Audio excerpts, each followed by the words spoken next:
Hello and welcome back, friends. Continuing with our series on writing task 1 under academic IELTS, आज हम बात करेंगे एक और तरह के बहुत ही कॉमन ग्राफ की, that is the bar graph.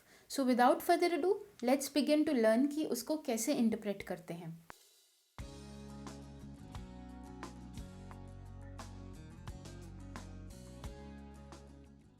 सबसे पहले तो अपने आंसर को लिखने से पहले एक बार ज़रूर रिवाइज करें कि मार्किंग क्राइटेरिया क्या है. तो यहाँ पर मैंने शॉर्ट में आपके लिए मार्किंग क्राइटेरिया लिखा है. Let's read it. सबसे पहले तो टास्क अचीवमेंट, मतलब जो भी आपके पास बार ग्राफ होगा उसके ऊपर आपके लिए क्वेश्चन लिखा जाएगा. उस क्वेश्चन को आपने बहुत ध्यान से पढ़ना है, समझने की कोशिश करनी है कि एग्जैक्टली आपसे पूछा क्या गया है. यूजुअली आपसे कहा जाता है कि समराइज कीजिए, रेलिवेंट डेटा को पिक करके रिपोर्ट कीजिए और उसके बाद अगर कहीं पर कंपैरिजन्स ड्रॉ हो सकते हैं तो वो कीजिए. So this is how you achieve your task. उसके बाद आता है कोहेरेंस एंड क्लैरिटी, मतलब आपके जो भी आप पैराग्राफ्स लिख रहे हैं सबसे पहले तो वो स्ट्रक्चर्ड होने चाहिए. एक इक्वल पोर्शन में आपको डिवाइड करना है अपने पैराग्राफ्स को. मैंने पिछली वीडियो में भी बताया था कि यूजुअली 5 पैराग्राफ्स आर इनफ. उसके बाद आप जो भी लिख रहे हैं वो फ्लुएंट होना चाहिए, क्लियर होना चाहिए, उसमें एक फ्लो होना चाहिए. एब्रप्टली आपने कुछ भी नहीं रिपोर्ट करना है. उसके बाद लेक्सिकल रिसोर्स, जब हम किसी ग्राफ को रिपोर्ट करते हैं या फिर पैराग्राफ में लिखते हैं तो हमें सर्टन फ्रेजेस का यूज़ करना होता है ताकि हम जो भी ट्रेंड्स हैं या फिर जो भी चेंजेस हैं उनको सही तरीके से रिपोर्ट कर सकें. तो टास्क 1 के लिए आपका जो लेक्सिकल रिसोर्स है वो यूजुअली वोकैबुलरी नहीं है, लेकिन दे आर सर्टन फ्रेजेस जो हम अलग अलग वीडियो में अपने आंसर्स के साथ ही लर्न करेंगे. उसके बाद ग्रामर एक्यूरेसी. यहाँ पर टास्क 1 में आपने ध्यान रखना है कि सबसे पहले तो आपको काफ़ी जगहों पर कैपिटल लेटर्स यूज़ करने की ज़रूरत पड़ेगी क्योंकि यूजुअली जो एलिमेंट्स के नाम होते हैं वो पर्टिकुलर नाउन्स होते हैं. उसके बाद काफ़ी सारे कॉमास और सेमी कोलन्स को भी यूज़ करना पड़ता है क्योंकि हम नंबर्स के साथ रिपोर्टिंग कर रहे हैं, नंबर्स के साथ अपने पैराग्राफ को लिखने की कोशिश कर रहे हैं. तो इन दोनों बातों का आपने ध्यान रखना है. उसके बाद ऑब्वियसली आपको याद रखना है कि आपका आंसर 150 वर्ड्स में होना चाहिए. अब एक बार देख लेते हैं कि हमने अपने आंसर को शुरू कैसे करना है और एंड कैसे करना है. सबसे पहले पैराग्राफ में आप एक इंट्रोडक्शन देंगे टॉपिक की. ये आपको यूजुअली क्वेश्चन में ही दी होती है, उसको आपने सिर्फ पैराफ्रेज करना है. उसके बाद मेन आइडियाज़ का ओवरव्यू, मतलब जो जो एलिमेंट्स की बात हुई है उनकी एक डिस्क्रिप्शन देनी है. साथ में अगर कोई टाइमलाइन दी हुई है तो वो भी डिस्क्राइब करनी है. उसके बाद इम्पॉर्टेंट चेंजेस एंड नंबर्स वो कैसे रिकग्नाइज करने हैं, आइए चलिए जानते हैं. आपको अपनी स्क्रीन पर एक बार ग्राफ नज़र आ रहा होगा. इस बार ग्राफ को ध्यान से पढ़िए. उससे पहले हम अपने क्वेश्चन को पढ़ते हैं. The graph shows data about average Saturday sales of 2 bakeries in London in 2010. ये आपकी इंट्रोडक्शन है. यहाँ पर आप जब अपनी इंट्रोडक्शन को लिखने बैठेंगे तो आप बेकरीज की जगह बेकरीज के पर्टिकुलर नाम जो आपको ग्राफ पे नज़र आ रहे हैं वो भी लिख सकते हैं. Now coming to our main question, summarize the information, select and report the main features and make comparisons where relevant. तो आइए सबसे पहले अपने ग्राफ को पढ़ने की कोशिश करते हैं. यहाँ पर आपका जो ग्राफ है सबसे पहले तो जो ब्लू बार्स हैं दे रिप्रेजेंट बर्नीज बंस, जो रेड बार्स हैं वो लवली लोव्स की हैं. अब शुरू करते हैं. हमारे एक्स एक्सिस पे हमें क्या दिया हुआ है, 0 से लेके 160, मतलब average number of items that are being sold. उन आइटम्स का नाम क्या है वो हमें नीचे वाली लाइन पे दिया हुआ है. Cakes, cookies, rolls, fresh loaves, toasted sandwiches, salads, crisps and donuts. तो ये वो सारे आइटम्स हैं जिनके बारे में हमने अपने पैराग्राफ में बात करनी है. तो सबसे पहले तो लोएस्ट पॉइंट देखते हैं. तो इस पर्टिकुलर ग्राफ में जो हमें लोएस्ट पॉइंट नज़र आ रहा है तो देखने की कोशिश कीजिए कि सबसे छोटा बार कौन सा है. तो यहाँ पर आपको नज़र आ रहा होगा कि सबसे छोटा बार ब्लू कलर का है जो सैलड्स के ऊपर बना हुआ है. तो बर्नीज बंस पे जो सैलड्स हैं वो सबसे ज़्यादा कम बिकते हैं. Just below 20। यहाँ पर क्योंकि हम सबसे कम पॉइंट की बात कर रहे हैं तो साथ ही सैलेड्स का जो कंपैरेटिव बार है उसको भी देख लेते हैं। जो लवली लोव्स है वहाँ पर सैलेड सबसे ज़्यादा बिकते हैं, much above the number they are sold at Bernie's Bun. So this number is just above 60. ये तो था लोएस्ट पॉइंट। अब हाईएस्ट पॉइंट की भी बात कर लेते हैं। तो जो हाईएस्ट पॉइंट है वो भी ब्लू बार है, दैट इज़ बर्नीज बंस। वहाँ पर डोनेट्स सबसे ज़्यादा बिकते हैं, which is the highest number of items that is being sold across the graph. So this is just below 140, just below 140 and the lowest was just below 20। अब यहाँ पर देखने की कोशिश करते हैं कि वो कौन से बार्स हैं जो बहुत ही क्लोज हैं एक दूसरे से। तो यहाँ पर आपको दिख रहा होगा कि टोस्टेड सैंडविचेस का जो बार है वो सबसे ज़्यादा क्लोज है।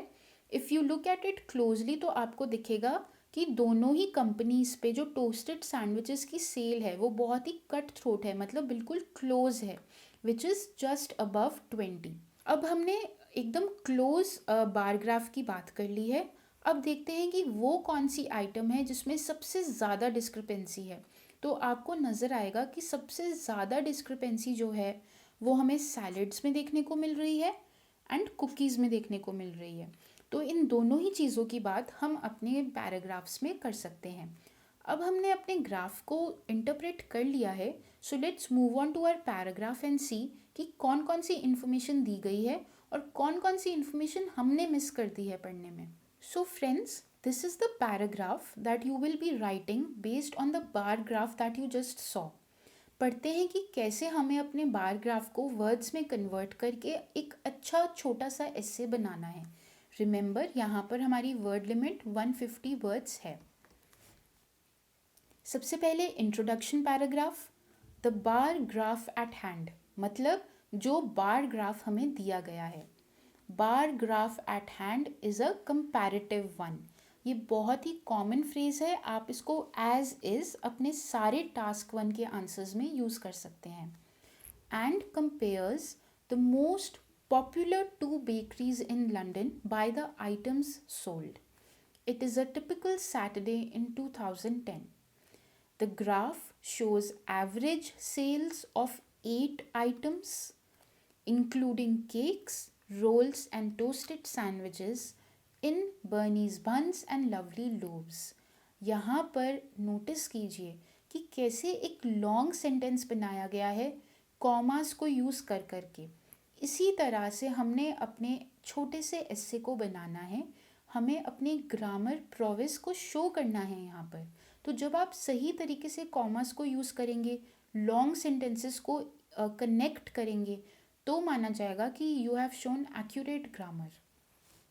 सो this was our introduction paragraph. Let's move on. ये हमारा मेन ओवरव्यू पैराग्राफ है। इसको हमेशा इस वर्ड से आप शुरू कर सकते हैं। Overall, it can be seen that Bernie's Buns is generally the busiest bakery, outselling Lovely Loaves in 6 out of 8 items. इन्होंने सारे आइटम्स को कंपेयर किया एंड दे ऑब्जर्व्ड कि जो बर्नीज बंस है उसकी जो सेल है हर आइटम में वो सबसे ज़्यादा है, 6 out of 8 times. On the whole savoury foods, अब देखिए इन्होंने जो हमें फूड्स की लिस्ट दी हुई थी 8 डिफरेंट फूड्स की, इन्होंने उनको भी डिवाइड कर दिया इनटू सेवरी एंड स्वीट। जब आप ये डिवीजन करेंगे तो आपके लिए अपने पूरे एस्से को कंस्ट्रक्ट करना बहुत आसान हो जाएगा। Savoury foods such as toasted sandwiches, salads and rolls are not as popular as sweet items like cakes and cookies. Moving on, in terms of sales at Bernie's Buns, in terms of sales बहुत common phrase है, you can use it as is. Bernie's Buns, donuts come top of the list. आपको याद होगा जब हम comparative analysis कर रहे थे तो हमने देखा था कि सबसे ऊंचा जो बार है वो डोनट्स का है जो बर्नीज बंस पे मिलते हैं, with in average of around 135 sold on a Saturday. याद रखना है कि हमारे जो नंबर्स थे वो एवरेज नंबर्स हैं, तो हमें हर जगह ये मेंशन करना पड़ेगा। Cookies and cakes are the next best sellers with around 115 and 100 of these snacks sold respectively। इस पर्टिकुलर लाइन को ध्यान से पढ़िए, कैसे इन्होंने रिस्पेक्टिवली वर्ड को यूज़ कर कर इन्फॉर्मेशन को कितने अच्छे से समराइज किया है। रिस्पेक्टिवली का मतलब है कि जो कुकीज़ हैं वो 115 थी एंड जो केक्स हैं वो 100 थे। Savoury foods are less popular, ये हमने ऊपर भी लिखा था। Bernie's buns sells slightly more rolls than crisps with roughly 75 of each leaving the shelves। अब यहाँ पर एक छोटी सी बात को नोटिस कीजिए। हमने जब अपने बार ग्राफ को पढ़ा था तो हमने बर्नीज बंस और जो दूसरी बेकरी है उन दोनों के बीच के कंपैरिजन्स को एनालाइज किया था। इस पर्टिकुलर पैराग्राफ में राइटर ने सिर्फ उन बेकरीज को ही कंपेयर नहीं किया, उनके साथ साथ जो आइटम्स थे, जो हमारे पास 8 फूड आइटम्स थे, उनको भी आपस में कंपेयर किया हुआ है। तो savoury foods are less popular, ये हमें ग्राफ पढ़कर पता चला। Toasted sandwiches and salads are not nearly as popular with just 25 and 18 sold in turn। In turn का मतलब वही है जो रिस्पेक्टिवली का होता है। Now coming to the last paragraph, donuts are also the number one purchase in Lovely Loaves with just over 120 sold on a Saturday। Cookies are third at around 65। Salads come next with just over 60। 3 times as many as are sold in Bernie's buns। आपको याद होगा कि हमने salads का comparison किया था और ये रियलाइज़ किया था कि जितने सैलड्स बर्नीज बंस पे बिकते हैं उतने दूसरी कंपनी पे नहीं बिकते। तो इन्होंने इस पर्टिकुलर डेटा को इस तरह से कंक्लूड करके लिखा है। Rolls and fresh loaves are joint fifth with 50 sales apiece, followed by crisps at approximately 45। The least popular item in Lovely Loaves is toasted sandwiches with around 25 sales। So this is 150 words using the bar graph that was given to us।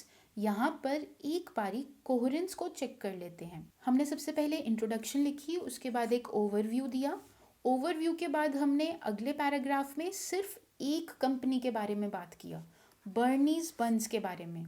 उसके बाद अगले paragraph में अलग से हमने lovely loaves के बारे में बात करी।